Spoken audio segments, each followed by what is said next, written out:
Good evening, it's Fiona Ryan, and this is Diplomacy is Free. I want to talk to you tonight about some information that's been passed on to me regarding France, regarding electronic warfare, regarding the situation in Ukraine, various actors involved in that, and which I've also connected to the issues that are occurring in Niger. I'd like to say this information was passed on after Macron's comments regarding social media after the French protests. Immediately after this speech, myself and a number of other commentators noticed a blackout of information regarding the French. This made me question the impact that French are having on information in the electronic sphere. After all, we've heard next to nothing from mainstream media about the coups in Mali or Burkina Faso, for example. Nothing. Yet, I've noticed that since the issues in Niger started up, there's been an instant response from social media to quell any conversation, delay information, and put a stop to debate regarding the French, their involvement in Niger, or in fact any of the coups that have existed on the African continent. The first issue that I actually want to discuss is related, but happens somewhere else, and that somewhere else is Georgia. I know from the information that I've been shown that top French intelligence personnel have been visiting Georgia for at least the last 5 years. What's very interesting here is that the media were all over the coup attempt in Georgia in March 2023, which was based on the government introducing a bill to make NGOs legally accountable to the Georgian government. Understandably, with the information that we've just had passed on, this was something that was simply not acceptable to the French intelligence services, along with their various trips to Georgia. They have made various trips to Poland, to Germany, and of course into Ukraine. The information I've seen has shown that all of these trips have been signed off and given permission for, not just by NATO high-ranking officers, but also high-ranking officers of the French intelligence service. We know, for example, that an electronic warfare expert left France on the 17th of April 2023 and stayed in Georgia until the 21st of April 2023.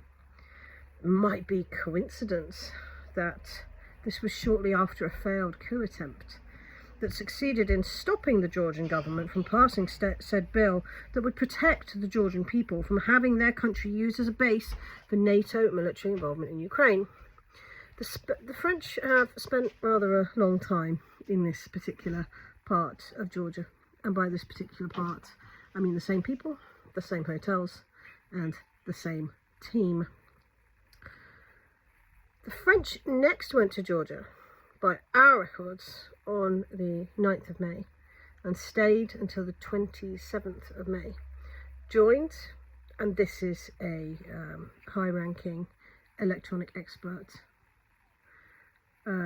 warfare expert. He was joined from the 24th of May to the 27th of May by a team specialising in medical transport services. This is after the alleged NATO bunker bombing that was reported by French media TASS, among others, on the 9th of May. There's plenty of empirical evidence that medical flights, aeroplanes and trucks headed across both Poland, Lithuania and into Kiev and then back again at around this time. Interesting indeed that in June, one of the head lieutenant colonels of the electronic warfare departments in France headed from Germany to Poland to Ukraine, back to Poland and then back to Germany in just a matter of 8 days.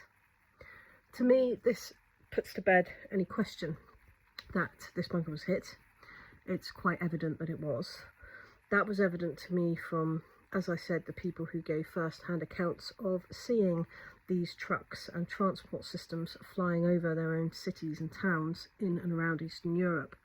But what connection hadn't been made before was between these medical transport systems and the French, who seem to be very highly involved in all of this. Now, for most people that have followed this war, a lot of this information won't come as much as a surprise. We are aware, of course, that NATO has been heavily involved in Ukraine. Jens Stoltenberg has admitted as much in a recent interview. However,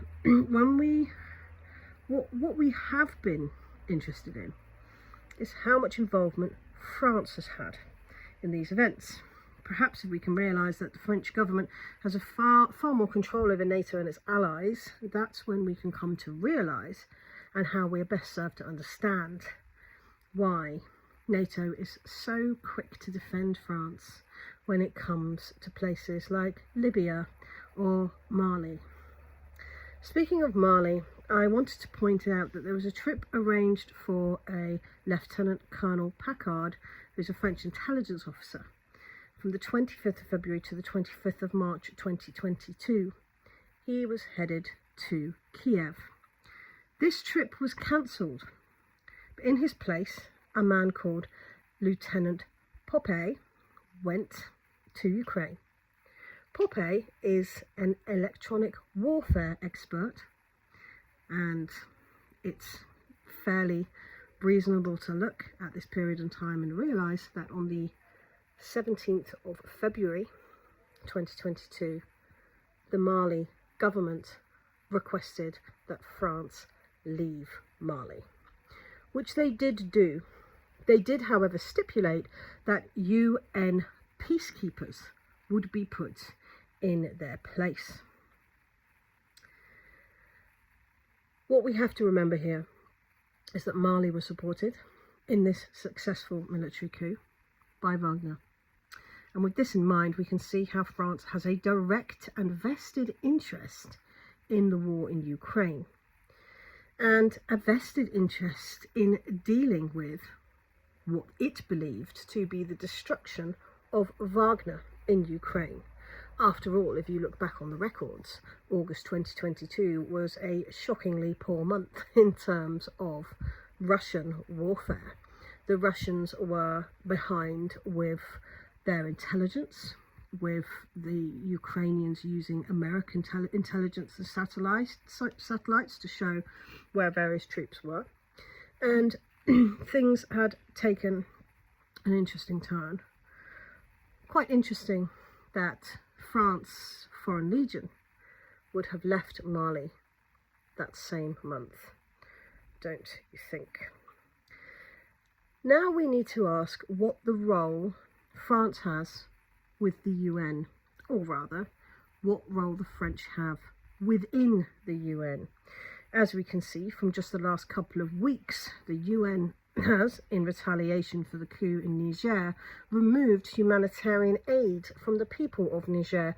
This is quite surprising, given that the UN has ignored the fact that one of Africa's richest countries, which has been pillaged by the French for centuries, and has the highest rate of human rights atrocities and some of the lowest rates of human development, has been going on whilst UN peacekeepers have been stationed in Mali, practically on its doorstep. Has the UN not noticed this? Or is it that the UN are in fact involved in some of the things that France is involved in, and perhaps getting some of the money that France has been making from its aforementioned pillage of this African country? You can see deep vested interests from the French government and French interests into every governmental body that we have been convinced has been working internationally for the benefit of the West, NATO for the security of Europe, the UN for the peace and security of the world. Yet when you scratch the surface, to me it all comes to the same thing. These companies are taking money from and are working for the benefit of the French. I go back to Libya and remind everyone that Colonel Gaddafi's biggest crime was to try and introduce a African monetary system, which would have removed the CFA from Libya. What then followed was not just French intervention, but NATO intervention into Libya and a subsequent UN blackout of information and understanding of human rights atrocities that were committed in this area. As a Brit, I'm now reminded that our government has long held on to the notion that we have been the first to do certain actions in Ukraine. I don't think I've heard any words more often from our unelected Prime Minister, Mr. Rishi Sunak, as we are the first. We were the first to send long-range missiles, the first to promise tanks, the first to give depleted uranium shelves, something that made very little bollocks sense to me until I realised that what the British hate more than anything is being second to the French. If you look at our interests in Germany, we constantly compare ourselves to the German economy. We're constantly looking at charts and records and being told that our economy isn't bad because the German economy is worse. Well, I think it's quite clear from looking at these studies that when it comes to military, we certainly do not want to be behind the French when it comes to who is supporting NATO, who is more involved in NATO, who is more important to NATO. I'm also minded of the fact that Britain had a number of very lucrative business dealings in Syria with the Americans. These business deals were destroyed by Wagner in much the same way that France's business interests in Africa have been prescriptively and completely destroyed by Wagner.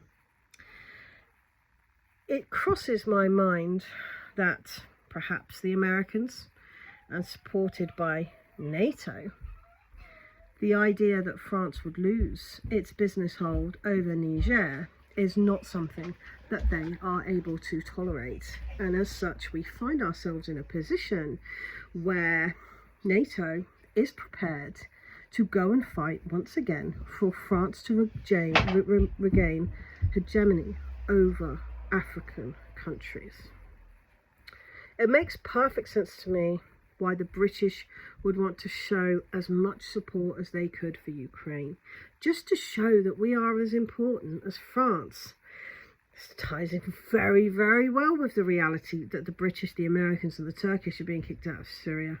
A number of the investments, the looting operations that Britain, the US and NATO have involved themselves in have come to a swift and undecidable close due to the actions of Wagner working on behalf of the Russian government. It's much clearer to me now that both the French have been fully invested, not just this war against Wagner on their doorstep because of some wish to protect Europe, but actually because they have wanted to destroy an army that has been supporting various African countries to remove them from their lands. The French, in my understanding, have sent their Foreign Legion from Africa to Ukraine, making a smooth transition from the lands of African resource to the lands of Ukrainian resource. When a number of those high-level officers found themselves in a rather cold situation on the 9th of May, we have found that they've been on a scramble to find military and medical transportation for those men so that they can leave Ukraine without being noticed. I do understand that my analysis might come as a bit of a shock to some people here, or that some people might disagree with it, but I want to point this out. When I've talked about Ukraine over the last year, I've battled to get the truth out to people. I've been labelled a traitor, been told that my implication to diplomacy is necessary for, is a Putin apologist, that this is the role that I have taken on. I have found a decided change in the last couple of weeks. I absolutely can discuss what's going on in Ukraine freely, but I absolutely cannot discuss what's happening in Africa with France. Ukraine has lost some of its necessity for NATO, in that it's quite clear that NATO is no longer going to push back the Wagner or Russian fighters that it so wishes to in Ukraine. But in electronic warfare, it's still quite useful, because if people are talking about Ukraine, thinking about Ukraine and looking at Ukraine, maybe they won't notice what's coming next in Africa. It's clear to me that the centre of this drama is France. The ones who have the most to lose and seemingly the least to gain is France. And every actor, when it comes to Ukraine, the French have appeared cautious, diplomatically, have pushed themselves forward as the ones that understand what's going on and able to speak to all the relevant parties involved. Yet when you look at the reality, France's interests lie in its continued and ongoing pillage of African society, African culture, and the protection of resources that it calls its own. In the last week, there's been a significant change in how moderation on social media platforms, including TikTok, YouTube, Facebook, and Twitter, has moved. It's no longer that you receive 1,001 comments and reports when you post something negative about Ukraine. If you dare to say something untoward about the French government or France's involvement in Niger, then you can rest assured that your videos will be removed, your comments will disappear without a trace, and at the very least you'll be put on a 24 to 48 hour hold on anything that you have to say, just to take the heat out of the truth. Now, I would like to refer to my good friend Warren Thornton, who, the real truth, has said France needs to stand up and take responsibility for itself. But given it appears to have spent the last 2 years minimum hiding behind NATO, the USA, and, I have to say, the British, I imagine that's very, very unlikely. France is perhaps the hidden evil that we've all been seeing in the corner of our eyes, and not quite realising has been there. And if we allow this to continue, all our liberties, our very right to speak freely, that will be taken from us. And that is terrifying. Don't forget that one of Macron's comments was, if the riots in France did not cease, he would simply shut off all internet access to the entire of the French people. These are the sort of people we are dealing with, and this is the sort of actions that they are happy to take. I'd like to thank you for watching this video. Please consider supporting my programme. Doing so means that I am able to contact and stay in contact with voices from around the world who otherwise would not be able to speak out. Men in Africa, men on the front lines, people who require that support. You can support me by joining my Patreon, you can support me by buying me a coffee, or you can support me simply by liking and sharing this post and subscribing to my YouTube channel or my Telegram channel. Diplomacy is free. Thank you for listening.